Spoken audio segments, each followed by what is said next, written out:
Грчката влада испратила писмо до генералниот секретар на НАТО дека Преспанскиот договор е ратификуван, дознава Алфа од грчки извори. Се очекува доцна попладне да биде известена јавноста дека Грција го завршила својот дел од задачата и сега е ред на Брисел.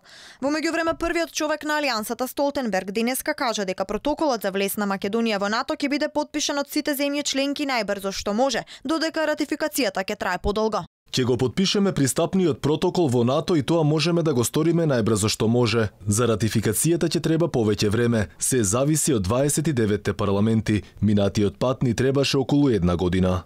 Столтенберг денеска испратил и писмо до Димитров со известување дека се подготвува пристапниот протокол, пошто ќе следи и покана до шефот на дипломатијата за присуство на церемонијата за подпишување. Литванија ќе биде меѓу првите земји што ќе стави подпис, кажа шефот на литванската дипломатија Линкевичиус на денешната посета на Скопје. Мислам дека Литванија е меѓу првите кои што ќе го ратификуваат протоколот за пристапување на Македонија кон НАТО меѓу првите држави.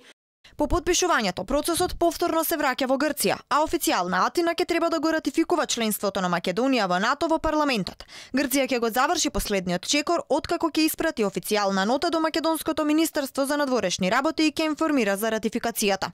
По ова македонската влада ќе треба да ги информира Обединетите нации и сите меѓународни организации дека Преспанскиот договор влегува на сила.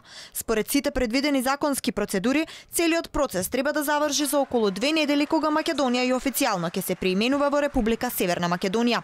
Официјалното пристапување на земјата како 30-та земја членка на војната алијанса НАТО, според најавите треба да се случи во 2020 година.